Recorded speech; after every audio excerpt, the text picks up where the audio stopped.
Hello and welcome to our first webinar of 2024. My name is Douglas Comer and I'm president of the United States National Committee of the International Council on Monuments and Sites, ICMOS USA. I'll just mention that during this webinar you'll see the logo World Heritage USA, and I want to emphasize that during this next year, 2024, we're going to be launching World Heritage USA as a nonprofit supporting organization of ICMOS USA. You'll hear more about that.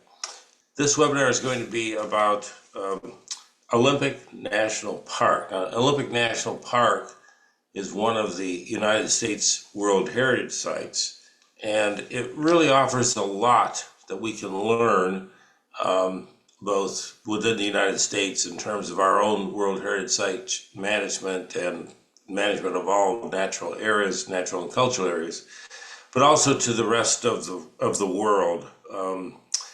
The environment at Olympic is incredibly diverse. You'll hear about that. And also, as importantly, there's a lot of engagement with the indigenous heritage communities in terms of their participation, and also tapping into their indigenous knowledge and working with them very closely. So welcome again.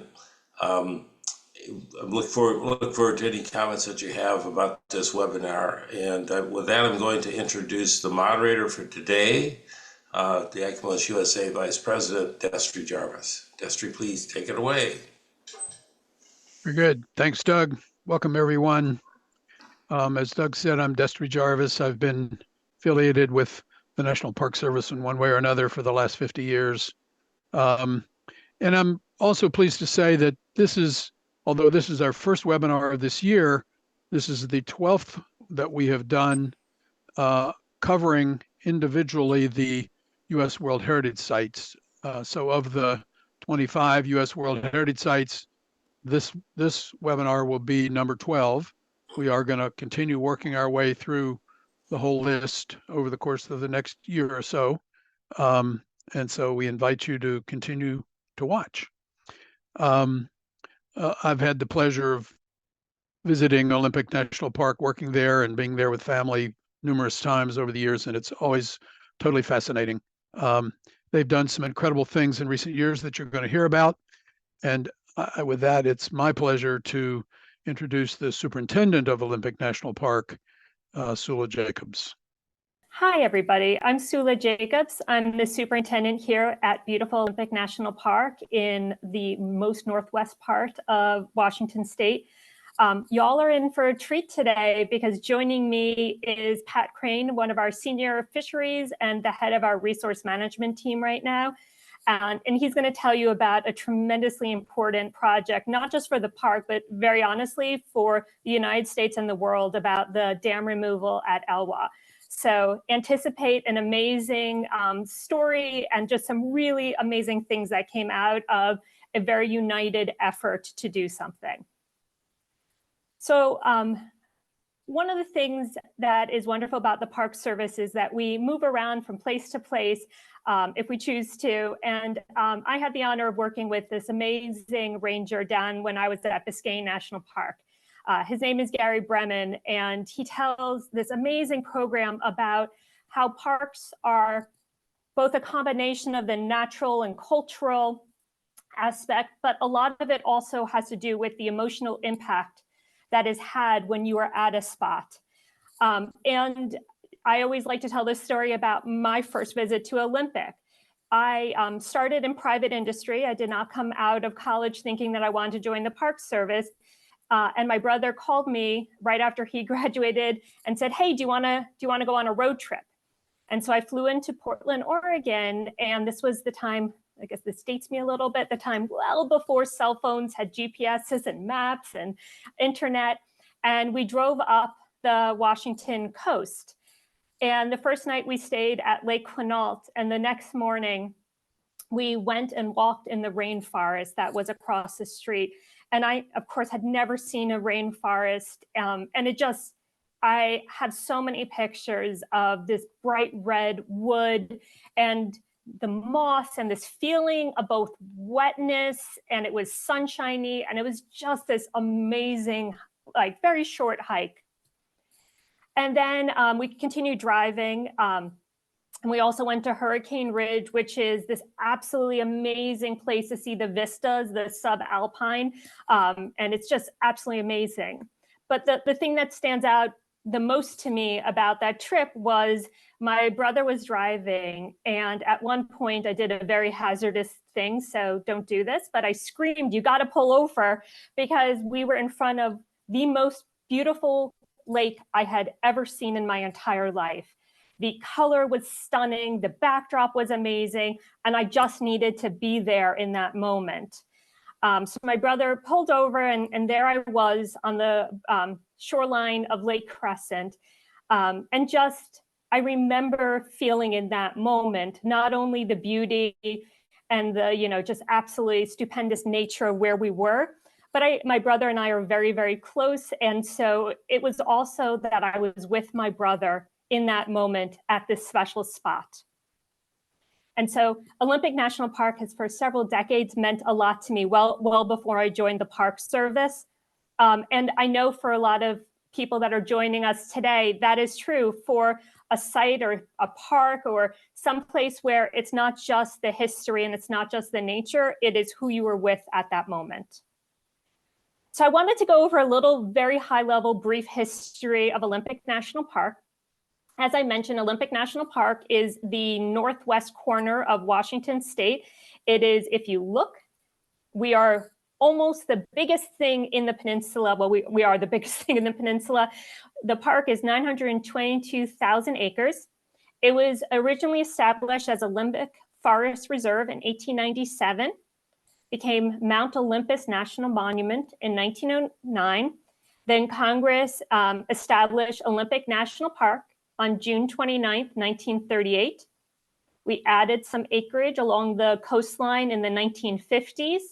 We were designated an international biosphere in 1976 and declared a World Heritage Site in 1981. We commonly refer to Olympic National Park as 3 parks in 1. We have the absolute amazing rugged coastline, which is more than 60 miles. That is just phenomenal, and the picture that we saw in the opening. We have those rugged glacier-capped mountains that, once again, you can see, though the glaciers are sadly decreasing in size. And then we have those magnificent stands of old growth and temperate rainforest. So it's really 3 very different parks in 1.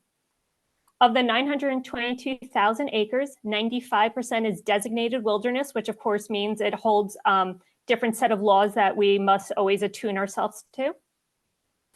This week, we just came out with the 2023 visitation numbers, and Olympic National Park had 2.9 million visitors, which makes us the 10th most visited park in the nation, which is a huge thing. Probably a lot to do with our proximity to major cities, but also because of the breadth of opportunities people can have to enjoy themselves in the park. There are 1,000 species of native plant, 300 species of birds, 70 species of mammals, 730 species of marine invertebrates and seaweeds, and 65 species of marine fish. So I always say the same thing to the team that I'm working with. When I'm at a spot that is lovely, I always say, we're not the first people, right? This spot has had 10,000 plus years of history. If you are enjoying where you are, somebody else was enjoying that same spot previous to you, and somebody's going to be enjoying it after you. And so going back to my Lake Crescent story, before I got this job, I was in the process of getting prepared for an interview, and I flew out to the West Coast to once again visit since it had been such a long time. And so I stopped at Lake Crescent, and I was there with my partner, and I said to him, it's still just as beautiful as I remember from several decades ago. And then I got the job, and my parents, who have never visited the Pacific Northwest, flew out to see me. And that picture, one of the pictures I took of when my brother and I were on Lake Crescent, is in my mother's art studio. And I was able to bring my mom and my dad out to Lake Crescent. And there we stood on the shoreline, taking in this amazing spot. And it really came home the point of it's all of those things combined. It is that emotional value. It is that people before us and people in the future will love these places. And it's so important to preserve and protect them. And with that, I'm going to turn over the microphone to Pat Crain, who will tell you just an absolutely phenomenal story about stewardship and working together. Pat? Thank you, Sula. I'm going to talk to you folks about the Elwha River Restoration Project. If you're not familiar with the Elwha River Restoration Project, it was the removal of 2 dams that were constructed over 100 years ago on the Elwha River that blocked salmon passage up into the park. The Elwha is one of the largest rivers on the Olympic Peninsula, and the headwaters are in the heart of the park. And so the construction of the dams not only blocked passage of salmon, but significantly affected the entire ecosystem of the park. And without fish passage, the park environment was not functioning properly. So dam removal restored fish passage, but it is also the first step in restoring the ecosystem of the park from saltwater to headwaters. I'm going to share my screen.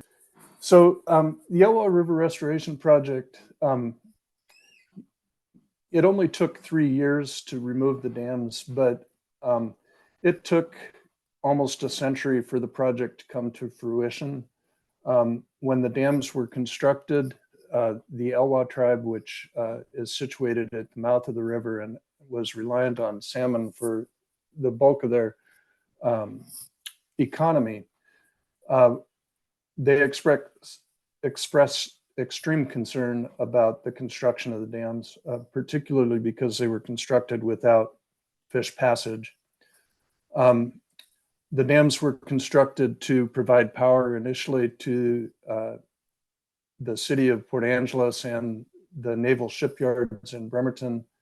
Ultimately, by the time they were removed, they provided power to a single paper mill in Port Angeles. So they didn't have much value as power production, but they had a huge impact on the environment of the Elwha River, on the economy of the Elwha Squam tribe, and on the ecosystem of the park.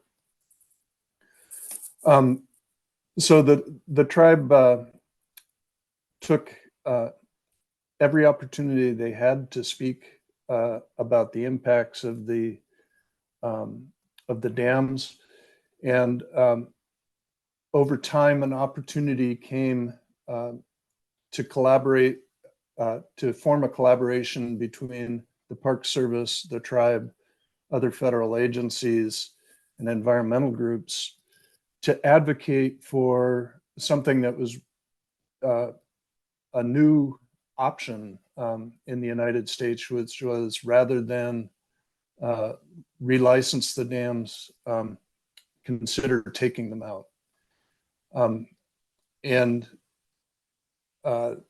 It then took another 30 to 40 years to get from the point where that was considered an option to actually getting dam removal done. Ultimately, this project, which was largely funded by the National Park Service, is the second largest ecosystem restoration project in the United States. And it would not have happened without the joint effort of multiple entities, the Park Service, the tribe, other federal agencies, environmental groups, the city of Port Angeles, the dam owners, the mill operators. They all had an important role to play. So this opening picture here, this is the Elwha River right at the entrance to the park, and a herd of Roosevelt elk, which were kind enough to wait for me to take this picture. But I think it talks about how, or it speaks to the fact that the river is more than just a corridor for salmon. It's an important feature on the landscape for all animals and for the park as a whole.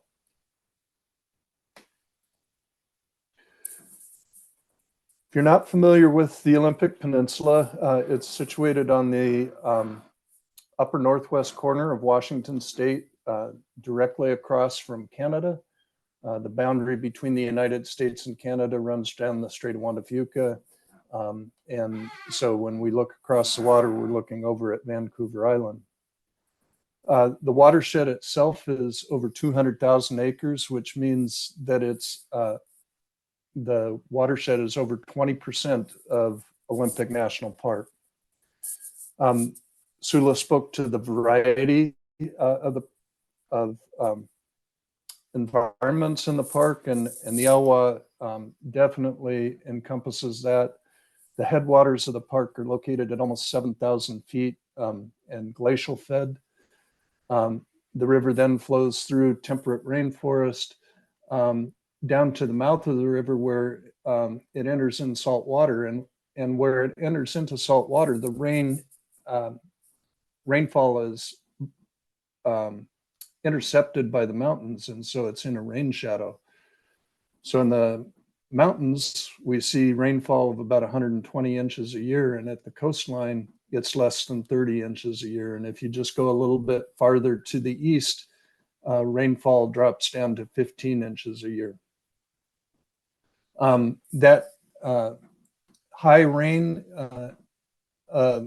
rainfall, which largely comes in the wintertime, leads to some of the largest swings in stream flow seen anywhere on the planet.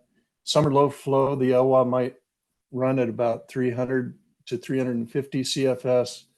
And during a winter storm event, it could be running at 35,000 CFS.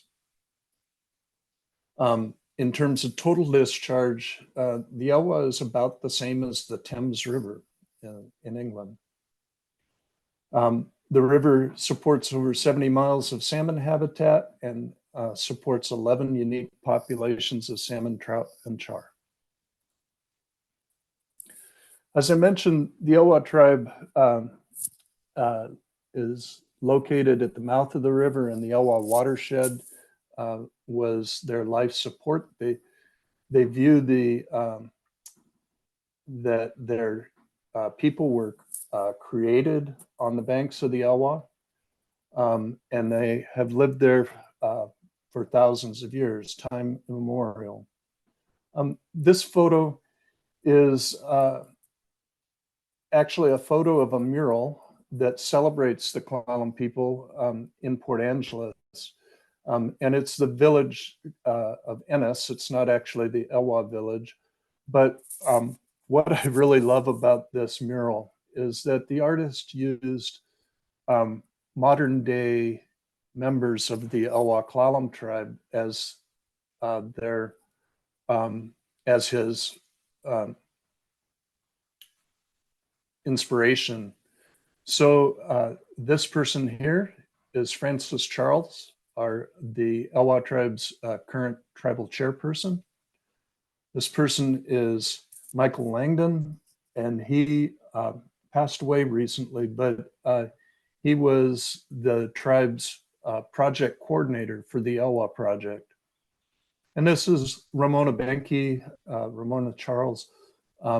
She's a tribal elder and a remarkable woman. I love that he depicted her holding a fish because when I worked with the Elwha tribe, I interacted with her a lot when she was on the river fishing. And she was, I just was amazed at her, the work that she did. But the Elwha River also quickly became important to European settlers, particularly for the fish populations. I'm going to quickly run through this, and then I'm going to revisit this later in the presentation. The photo is of Eleanor Crittenden It was taken before the dams were constructed.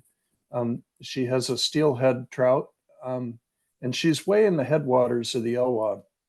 And the journal entry on the right is from William Delabar, and he's describing an event that took place on September 22nd, 1909.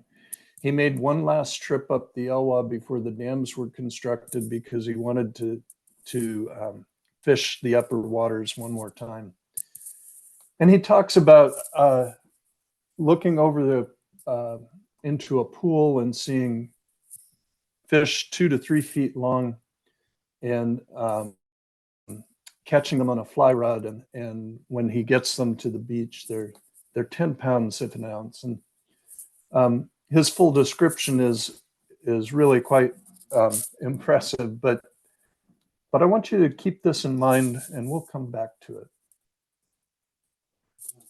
it. Some of the history that Sula mentioned already, just go over really fast. The National Monument was established in 1909. The Elwha Dam was constructed beginning in 1910.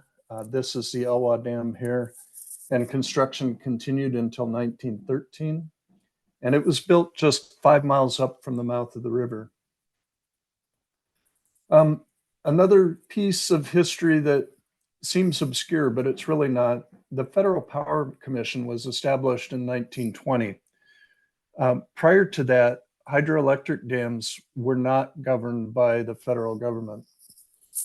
Following 1920, the Federal Power Commission, which eventually became the Federal Energy Regulatory Commission, issued licenses to all dams. So when the Glines Canyon Dam was built in 1925, it was issued a 50-year operating license. The Elwha Dam was never licensed. Olympic National Park was established in 1938, so both dams predated the park, but Glines Canyon Dam was actually located within the park, and that becomes another important piece of information. And then, of course, the UNESCO World Heritage Site, the park was set aside in 1981. So this is what the two dams looked like right before their removal. Elwha Dam on the left was a concrete dam with earth fill support, whereas the Glines Canyon Dam was a concrete arch dam and was quite a bit larger. It's 210 feet tall compared to just over 100 feet tall for the Elwha Dam. During construction of the Elwha Dam, the dam itself was not built down to bedrock. And so as the lake filled, the pressure of the water blew the river alluvium out from underneath the dam and left the dam hanging, essentially a bridge over the river.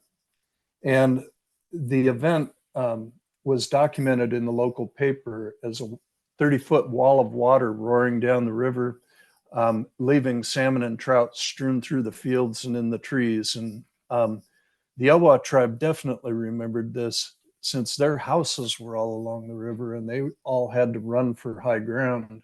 And a number of their houses were damaged during the flood event. Since they couldn't build the dam down to bedrock, the people doing the construction blasted the hillside and tried to fill the void with earth. They then put concrete over the earth, but ultimately, throughout its life, the dam was still leaking about 50 CFS of water under the dam. When it was tested for earthquake safety, they were unable to certify that the fill material would withstand a major quake. So how did the case get built to actually remove the dams in the first place? Well, some of it was a historic operation. As I mentioned, the dams were built without fish passage, And because of that, even in 1909, they were built in violation of existing state law.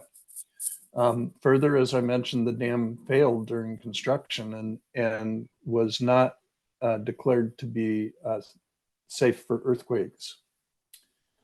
Glines Canyon Dam, also built without fish passage, was also then built in violation of state law. And ultimately, it was constructed within the boundary of the monument, which was established in 1909. And then it was also then encompassed within the boundaries of Olympic National Park.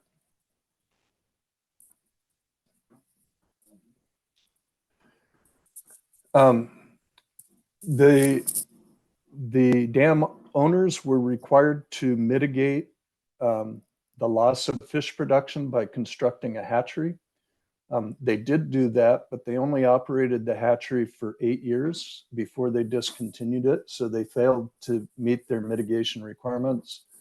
The power ultimately was hardwired to the mill in town. The operation led to multiple dewatering of the river when they would simply shut the river off at the dams to maximize power to the mill. And then lastly, there was a huge landslide within the park that blocked the river upstream of the dam. And when that landslide then failed, it sent water down, which it did not overtop the Glines Canyon Dam, but it certainly could have if conditions had been different. And it was determined that overtopping of Glines would likely be, the dam could likely withstand that, but overtopping of the Elwha Dam would likely cause a dam failure. This, by the way, this image is construction of the Glines Canyon site. So in the late 1960s, early 1970s, the dam owner needed to relicense Glines Canyon Dam, and they also applied for a license for the Elwha Dam. And that started proceedings within the Federal Energy Regulatory Commission process that provided an opportunity for the first time for the Elwha tribe, the Park Service, and other interested parties to comment on the operation of the dams. And there were critical issues that were raised by the tribe and others. The number of fish lost and the effects on the ecosystem. The need to meet state law and provide for fish passage, dam safety, and then one last piece, which was jurisdiction. Because Glines Canyon Dam was located within Olympic National Park, the Park Service argued that it had jurisdiction to license Glines Canyon Dam, not the Federal Energy Regulatory Commission, and the US solicitors agreed with that position. One thing that did happen in the course of the FERC proceedings was that for the first time ever, FERC considered dam removal as a viable alternative to relicensing both dams. And so in their compliance process, they fully evaluated the effects of keeping the dams in place with fish passage, but also removing the dams. Again, construction of Glines Canyon Dam. So some of those challenges that were raised during the FERC proceedings led to actual legal cases. There were legal challenges to FERC jurisdiction. There were also legal challenges to the process stating that the relicensing needed to meet federal, state, and tribal resource goals. And those cases were causing problems within the federal system. Federal Energy Regulatory Commission did not want its jurisdiction to be decided by court. There were other aspects of the project that it was unclear how the court cases would fall out. And so to get the project out of the court systems and move the project forward, the US Congress passed the ELWA Act. And the ELWA Act was a settlement, and it provided things for all of the interested parties. The tribe, the Park Service, the city of Port Angeles all got something out of the Settlement Act. But some of the key language within the act was that the act provided for the full restoration of the Elwha ecosystem and native anadromous fisheries, which was very specific language. It also authorized acquisition of the dams by the federal government and removal if it was necessary to meet the goal of full restoration of the Elwha ecosystem.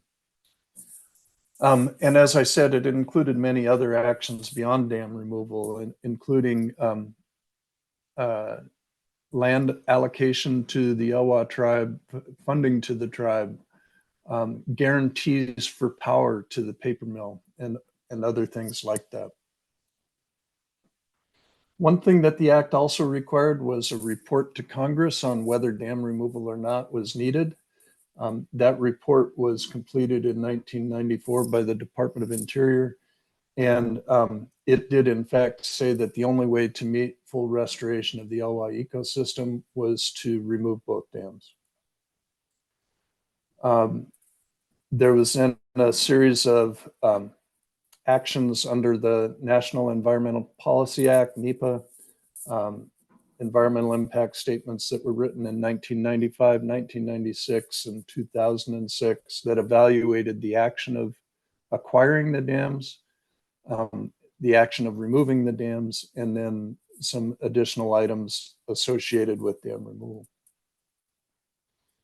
And ultimately, 13 years after the Elwha report, the National Park Service, which was authorized to be the lead on the project, awarded a contract to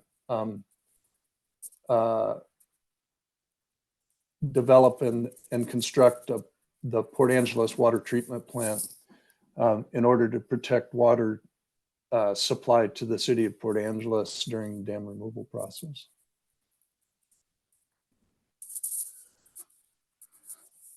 Dam removal itself didn't begin until groundbreaking on September 17th, 2011.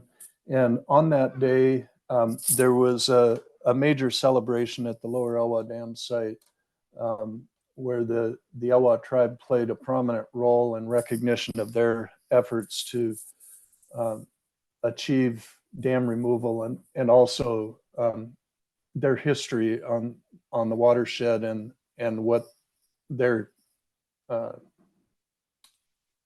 the recognition of their permanence in the watershed, that they will be here for another 10,000 years. The dam itself was removed, the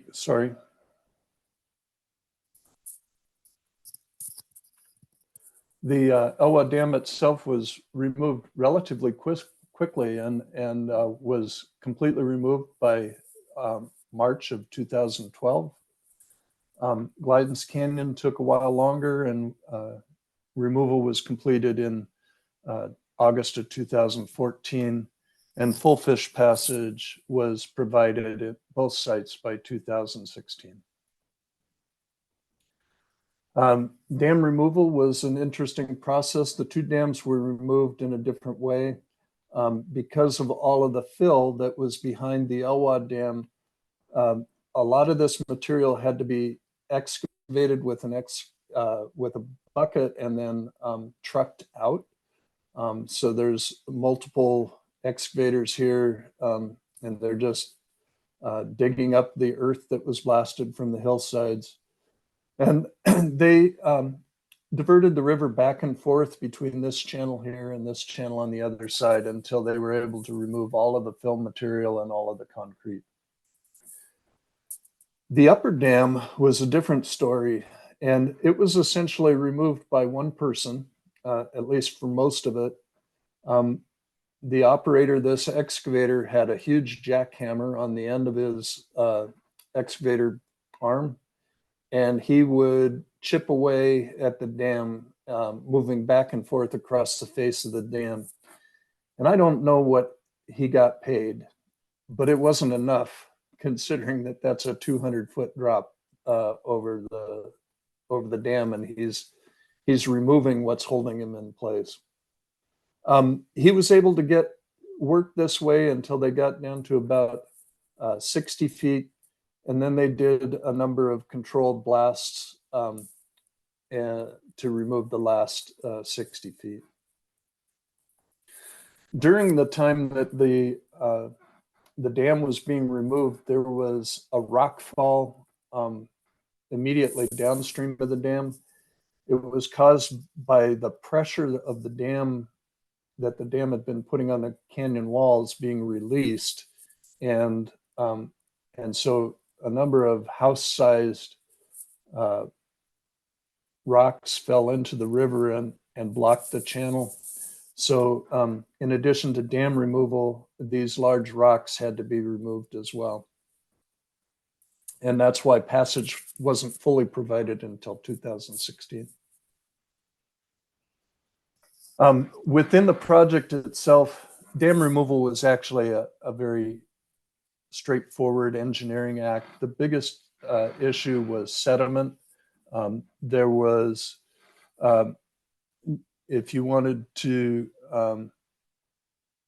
describe the amount of sediment behind the dam, if you had a city block and you stacked it high with the sediment, you'd have a stack that was almost 2 miles high of sediment, a lot of which was fine silt, although there was cobble and gravel as well.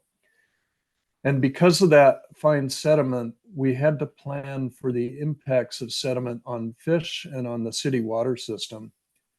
So the restoration strategy for fisheries relied heavily on hatcheries as a lifeboat to maintain fish populations during the dam removal period. There's a fair amount of controversy associated with that, but we're seeing recovery as anticipated, and the hatcheries played an important role in that. The city water supply is a different issue. In order to provide drinking and industrial water supplies during dam removal to the city, 2 water treatment plants were constructed. And the largest single cost of the entire project, the full project being almost $325 million of National Park Service money, most of that, or the largest single piece of that, was the construction of the water treatment plants, not dam removal. So ecosystem restoration, that's a big thing to figure out how to measure and monitor.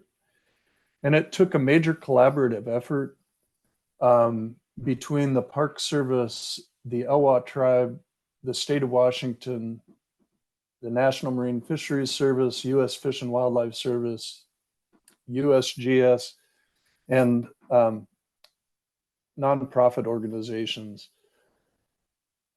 to look at all the way that the ecosystem responded, all the ways that the ecosystem responded to dam removal.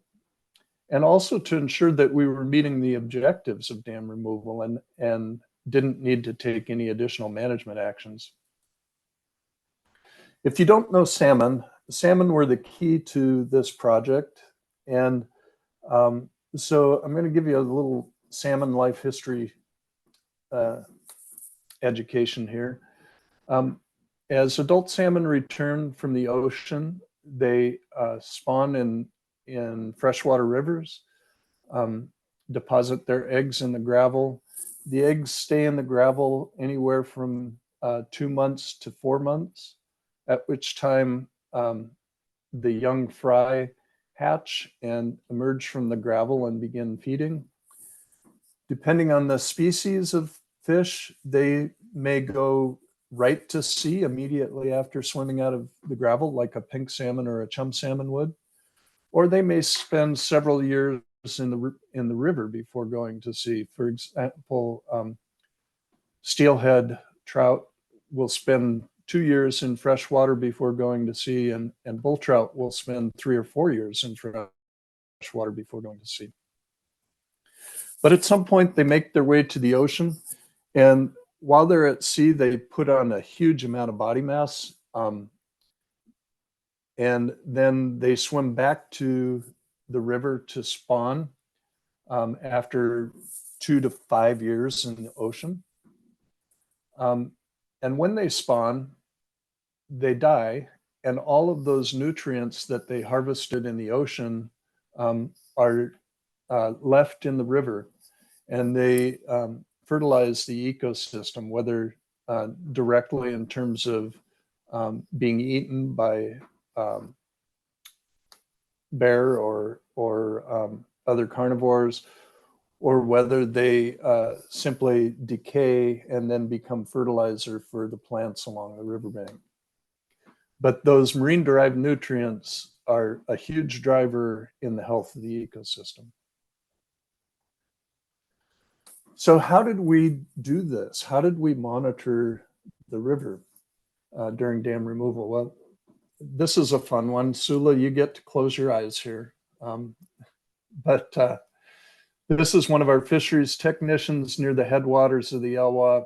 And you have to remember that 95% of the park is wilderness. So there was no road to get her here. She hiked in for 2 days. Then she's going to put on her diving gear and swim the Elwha River to count fish. And it's a lot bigger than it looks.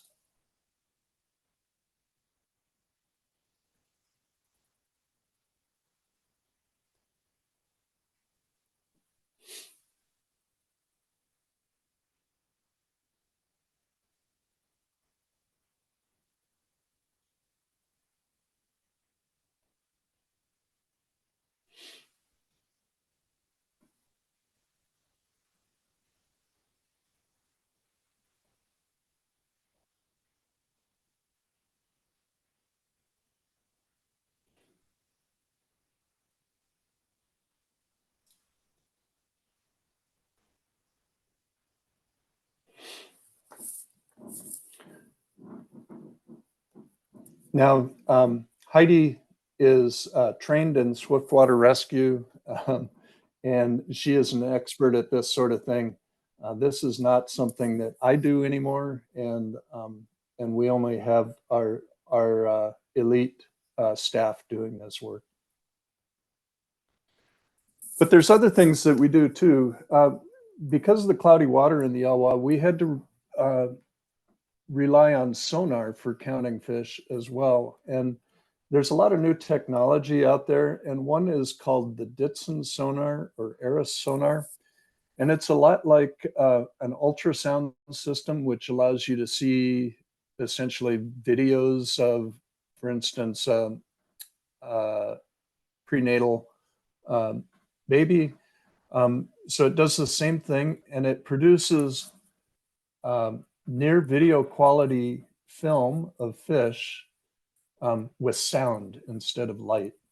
And so this was a really important piece of equipment for us. So even when the water was cloudy, we were able to count fish. And with that piece of equipment, we were then able to track the number of fish that came in on any given day and understand run timing as well as abundance. That operation was conducted by the Elwha tribe and their scientists. They also did the counting of young fish moving to sea, and they did it in a number of ways. They used small fish traps in the little tributaries. They used much bigger fish traps in the main stem Elwha River. And they even used something called a pit tag, which is a radio tag that doesn't have a battery. It's about the size of a grain of rice. And if you have it in a small fish, you're able to interrogate the tag through the antenna. And so individual juvenile fish could be tracked and their movement could be tracked around the river basin. And we found out something that we didn't really anticipate, which was that juvenile fish were an important story in how the watershed was colonized. We thought it would be the adults, but the juveniles moved around a lot as well. And areas where no fish had spawned ended up being populated by juvenile fish. And ultimately, in later years, there were fish spawning in those creeks. Ecosystem recovery is a lot more than fish, though. And so there was a team of scientists out from all those agencies I mentioned before, and they were looking at everything from ecosystem productivity to wildlife abundance, to plant communities and the way plant communities were colonizing, whether it was wind deposition or seed deposition through birds. Revegetation of these barren landscapes where the reservoirs had been was also a major effort in the restoration project. This is the former Lake Mills above Glines Canyon Dam in April 2014, right before final removal of the dam. And here's the same lake bed, a little bit different angle, just 4 years later. A number of these trees volunteered in and are early colonizers, but the Park Service also had a huge plant propagation program, and all of the plants that are down here on the floodplain were planted by Park Service staff.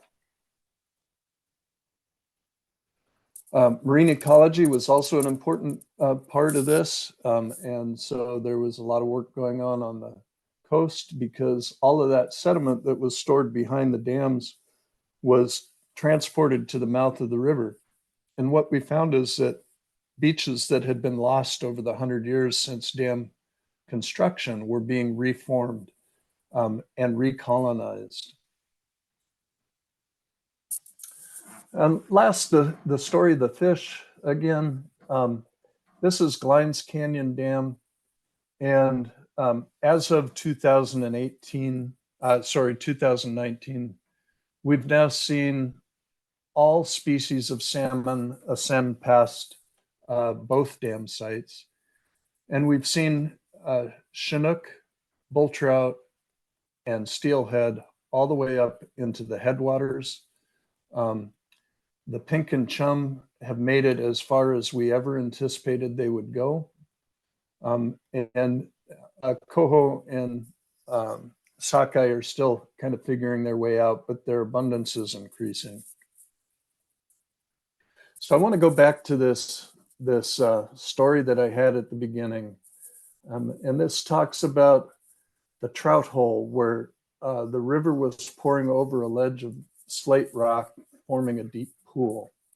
And there are 20 rainbow trout, great big fellows, 2 to 3 feet long.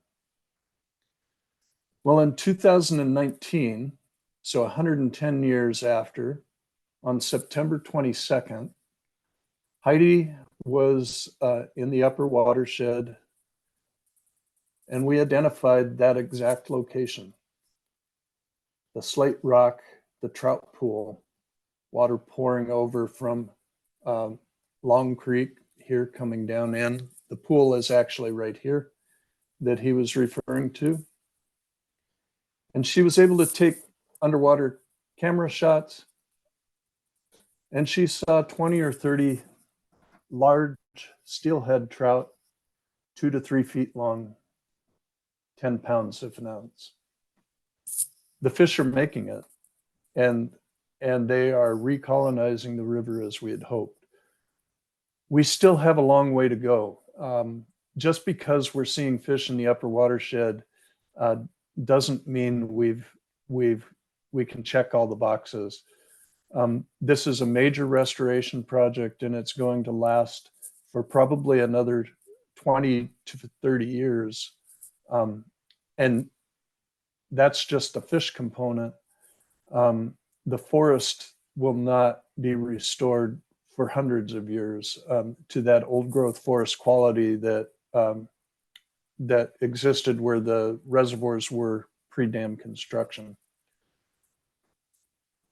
But the project itself is a success, and we are seeing the changes that we hoped we would see in the time frame that we hoped we'd see it. Again, this project wouldn't have happened without huge contributions from many people, most particularly, of course, the Elwha tribe and their contributions right from the beginning when the dams were first constructed. And it's a story to be continued. That's all I have for you. Thank you very much, Patrick. That was really fascinating, a level of detail that I had not understood fully. I was up there before the dams were removed, but I haven't been back in that watershed since. But it does look fabulous, and I think you can all be proud of that accomplishment. I assume when you said, or maybe Sula said at the beginning, that this was the second largest restoration project in Park Service history. I assume the other one is Everglades. That's correct. And this was just fabulous. So why don't Patrick and Sula, you turn your screens back on, and we can have a little bit of a conversation and check the questions as they may come in. I have one question from a viewer who asks, what advice would the team give to as a first step of any group willing to engage in dam removal regarding ecosystem restoration? Any thoughts on that? Yeah, Sula, do you mind if I take that one? Yeah, so I think the thing that we learned is that every project, first of all, is different. And so you can look at the Elwha project, or for instance, the Klamath River project, for guidance, but every dam removal project is going to be different. So assume that you have to tailor make your dam removal project for your dam. The other thing, though, is that partnerships and collaboration are essential. No one entity can do this, and the same thing is being found with the Klamath River projects. And you have to build.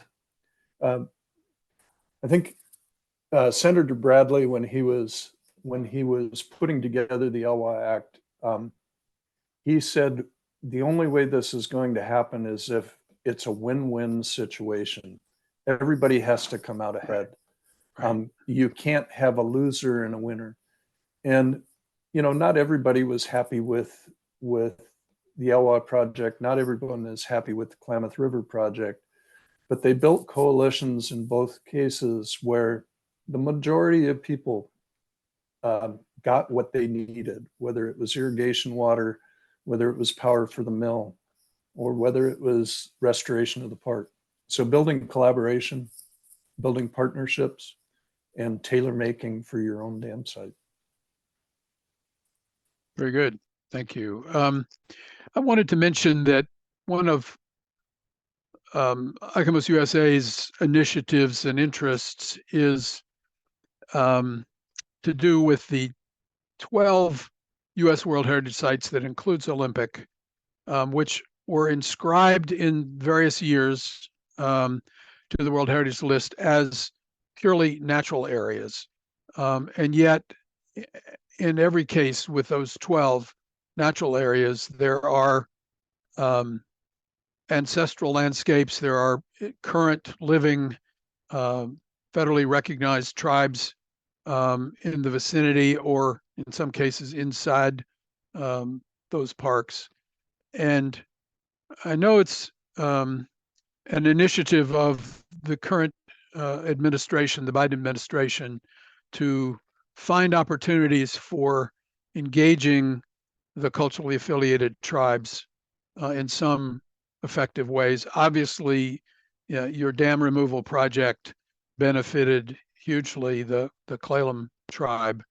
But I also know that you have tribes that literally surround Olympic National Park on the peninsula. And I'm wondering, Superintendent Jacobs, if you could say a word or two about activities that you have going on with other tribes in your immediate vicinity. Yes, so Olympic National Park is on the land. There are 8 tribal nations on whose indigenous land Olympic National Park now overlays. So just to be respectful, let's name all 8 of them. You have the Lower Elwha Clallam, you have Jamestown Clallam, Port Gamble Clallam, Skokomish, Quinault, Ho, Quileute, Macaw, and then of course Lower Elwha. I don't think I missed any. And we are tremendously lucky that we actually have a memorandum of agreement between the tribes, each individual tribe, and the park. And so we're able to meet several times a year and discuss issues of concern and interest.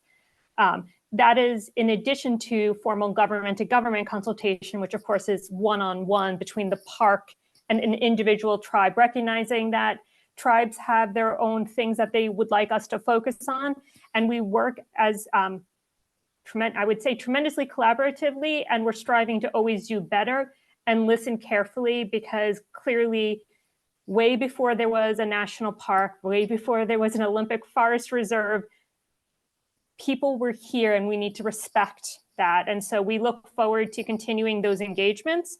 And I would just say that it's always interesting to me, as clearly an economics major, always to say that natural and cultural resources are somehow not influenced by each other. They clearly are.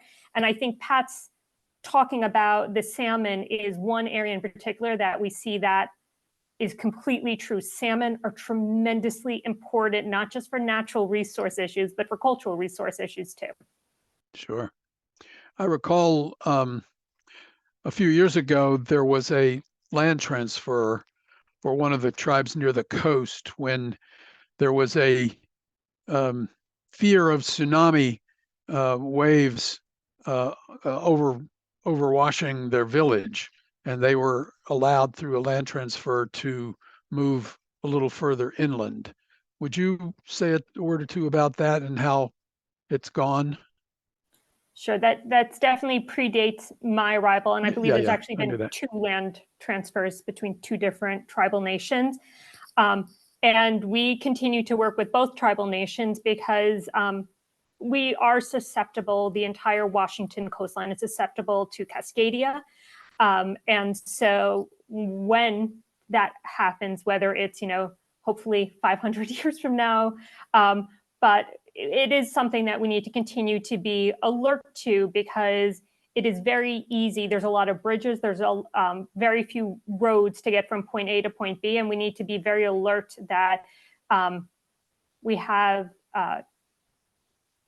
don't want anybody to be trapped if we can help it. So that is something that the park works closely with the tribal nations, as well as the tribal nations are working closely with, FEMA and likewise other federal agencies that have more expertise in that kind of emergency management.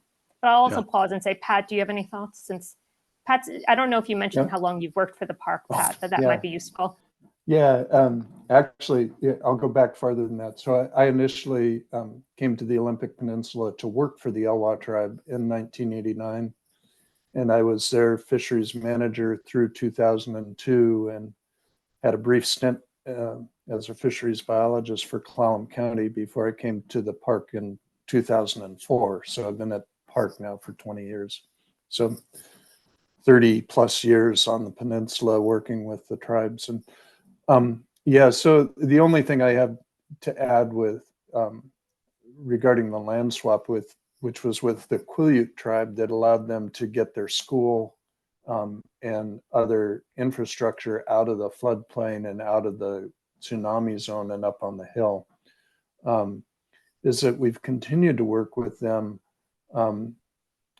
to protect the village of La Push from flooding, not only from saltwater, but also from freshwater. The river itself also is a threat to their village. And so we've been collaborating with the tribe to put structure in the river, which will not only benefit fish populations, but protect the village from sudden swings in the direction that the river is flowing. So, those are important aspects of our relationships with the tribe, the tribes collectively trying to find creative ways to meet joint objectives. Another question from a viewer wanting to know if the park is collaborating with the various indigenous groups around the park on naming or renaming features and on the biodiversity issues. While this is an ongoing International Decade of Indigenous Languages, you can comment on that if you would. So the very short answer to that is yes. It is not the world's quickest process to rename. I believe that we are in the one area of the park, I'm going to call it a creek, but that really misstates how big of a water source it is, was renamed last year. And we also have had conversations with different tribes and their interest in potentially renaming, but we always want to be respectful and ensure that each tribe is providing that information as opposed to the park providing that information. We want to be respectful and take in, but that is something that we are working very closely on, and it's just a matter of needing to wait until those meetings happen, which I think are twice a year. Maybe they're only once a year now. Yeah, I don't recall if Olympic had any instance of this, but I know the Secretary Holland appointed a commission several years ago to remove offensive names from parks, features, mountains, or streams, or whatever they were. I don't know if Olympic had any of that. And has that been done? Yeah. I believe that it's been, I believe we had one spot location, and I believe it was changed during my tenure. So that would give it, within the last 2 or so years, a little bit less. Yeah. Good. I think we have reached the witching hour here. I don't see any other questions from the audience at the moment. And we very much appreciate Superintendent Jacobs and Patrick, your excellent presentation and the depth of knowledge and the depth of work that you've done with dam removal sets a really important precedent for the Park Service that the Park Service is and should be quite proud of. So I'm going to close out and ask our President Doug Comer to come back on with a final word. Thank you very much. Thank you for that amazing presentation. It's really very thought-provoking in a lot of ways for me. Of course, it's been said that the United States National Park System was America's best idea. It was also the model for the World Heritage System. So just as the U.S. National Parks are the creme de la creme in our country, World Heritage Sites are supposed to be the creme de la creme across the world. And your presentation about the impact of damming your river, and then the engineering that it required to reverse those negative impacts culturally and naturally, really reminds me, they're building dams on every cataract in the Nile River, every 6, these are the shallow rapids where local communities have lived for thousands of years. They're just displacing these people. And there's been a lot of, the concern has been mostly what's going to happen to the water supply in Egypt is, they're doing this to introduce agriculture, and they'll use pesticides and insecticides and all those things. And what's that going to do to the water supply in Egypt? How is that going to affect the quality of the water? But what you're talking about, as far as I'm concerned, nobody's really taken a very good look at what this is going to do to the ecosystem of the Nile. It's got to be really profound. And of course, a lot of this stuff is happening in Sudan, which is suffering from a lot of social unrest. It's very tragic. But there are a lot of international players involved with that too, that we can't get into right now. But it always occurs to me that the science that goes into the management, decision-making in the national park system, and now the inclusion of input from indigenous groups, that really should be something that we try very hard to apply to World Heritage Sites around the world. And this is one example of that. So thank you so much. There's a lot to think about. I'd like to get this webinar in sight of some people who might be able to influence a little bit what's happening on the Nile, for example. Okay, I would like to close by saying, again, 2024, we're looking forward to more incredible webinars like this. And also, you'll hear more about the serious launch of our supporting organization, nonprofit World Heritage USA. We hope to use that to get the word out, to get the kind of messaging that you just saw out to a much wider public. So with that, thank you all so much. And we look forward to staying in touch with our presenters today. It's really been amazing. And we look forward to hosting more of these webinars in 2024. Thank you so much. Have a wonderful spring.